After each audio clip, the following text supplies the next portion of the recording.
பார்க்கும் போதே நீர் ஸ்தாபித்த சந்திரனை நான் பார்க்கும் போதே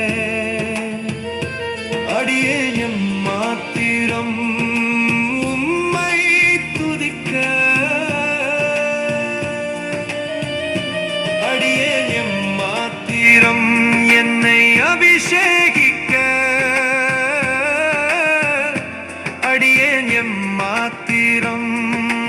உம்மை துதிக்க அடியேன் மாத்திரம்